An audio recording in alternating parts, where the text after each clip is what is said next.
Listen closely, for the conventional wisdom regarding power and presence is about to be inverted. We are often taught that influence belongs to the loudest voice, the grandest reaction, the most dramatic display. But there is a deeper truth. The most formidable figure in any room is not the one creating the noise. It is the one who unsettles the air with their silence. Consider the dynamic of conflict when one loses control and the other remains entirely unmoved. Who has truly prevailed? It is ironic how much effort is spent on the performance of strength rather than the embodiment of it. In reality, your anxiety is a comfort to others. It makes you predictable, legible, safe.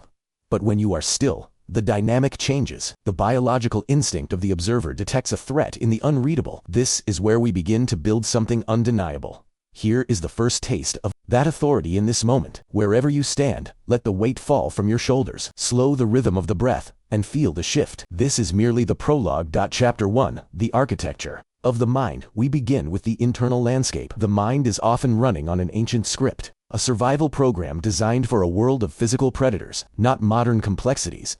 But there is a secret to rewriting this code. When the system enters a state of profound stillness, a fascinating evolution occurs within the seat of reason. This is the mind's executive center, the architect of humanity.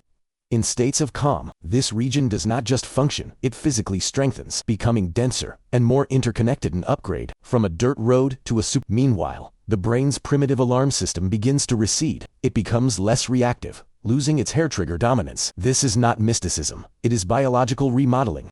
Over a season of deliberate practice, the neural pathways are literally repaved. You are no longer acting calm, you are becoming calm at the cellular level. When the mind operates from this quiet baseline, clarity sharpens, reaction times accelerate, and the memory clears. You evolve into a superior version of yourself. Chapter 2, The Breath as a Weapon. Then there is the weapon of the breath. Most have been breathing in a way that sabotages their own power, unaware of the potential within their lungs. Warriors of the past, separated by oceans and centuries, discovered the same truth. When you master the breath, you master the nervous system. The technique is deceptively simply a rhythmic pattern of inhaling, holding, and a long, slow release.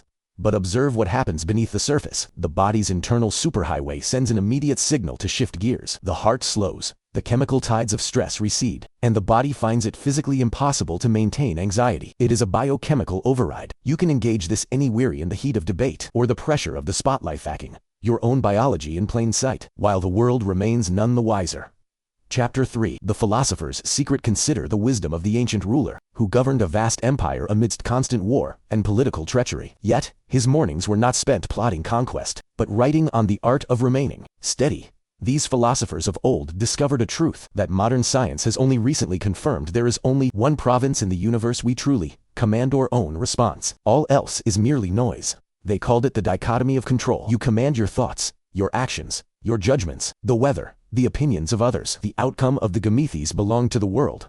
When anxiety rises, one simply asks, is this within my hand? If it is, act. If not, let it drift away. It is a brutally simple freedom. Chapter 4, The Geometry of Dominance. Observe the vessel itself.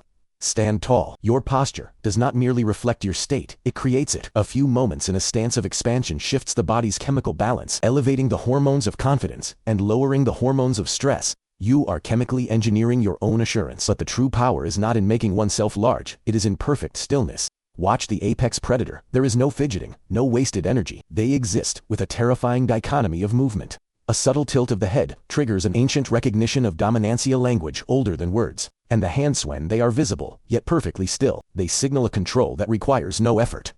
Chapter 5, Strategic Void. Then we come to the power of the void. Often, the most potent statement is the one left unsaid. We exist in a culture terrified of the pause. Watch any conversation. If silence lingers, panic sets in, filled by nervous laughter and unnecessary noise. But you will weaponize this silence. It forces others to step into the gap, often revealing more than they intended. It demonstrates supreme confidence, for only the anxious feel the need to fill the air.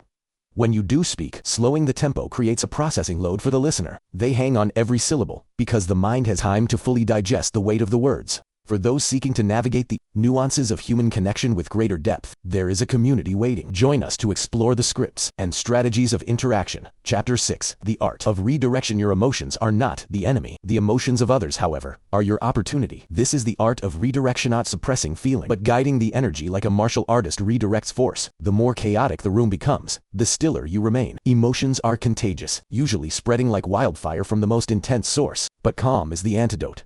Your unshakable presence creates a dissonance in the observer. Their mind expects a reaction, a matching of energy. When you refuse to mirror the chaos, their emotional program they are left without a script. Lower the volume when others raise, theirs slow the pace when they rush. You become the anchor that drags the room back to stability.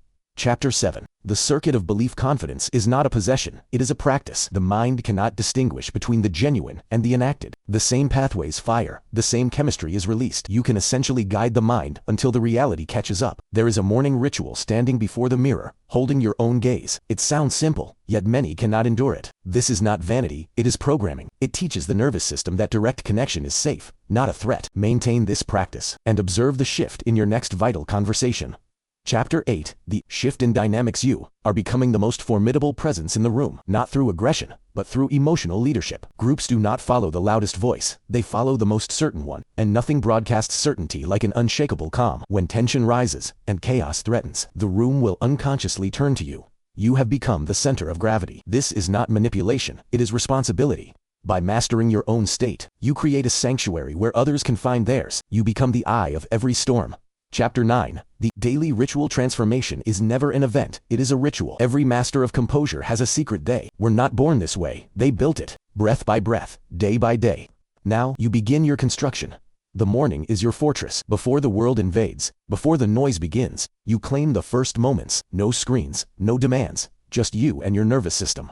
A sequence of breath, a practice of posture, a moment of mental navigation of the day with perfect grace. The mind treats this visualization as experience. Start small on breath. 1 moment. Most try to change the world and change nothing. You will change nothing, and in doing so, change everything. Track only this. How often did you choose peace over chaos? It is a gradual dawn, but eventually, the change becomes unrecognizable. Chapter 10. The unsettling presence. And finally, we arrive at the state of undeniable presence. You are no longer trying to be calm, you simply are. And yes, it unnerves the chaotic. This is the ultimate transformation. Your being alone alters the energy of a space, not through intimidation, but through pure, undeniable self-possession. The world will test you. Your calm threatens their disorder. Your peace disturbs their conflict. They may seek a reaction to validate their own lack of control, but you have transcended that game. You have discovered the ultimate power, needing nothing, not approval, not validation, not reaction. Your calm is now a gift you offer in every interaction. You are the stabilizing force in a world of emotional volatility. The journey you began moments ago creates a ripple that never ends. Be so calm that it shifts the atmosphere, not because you are trying, but because anything less is no longer who you are. Continue to learn. Share this path with others, and remain with us for what comes next. If this resonates, let your voice be heard.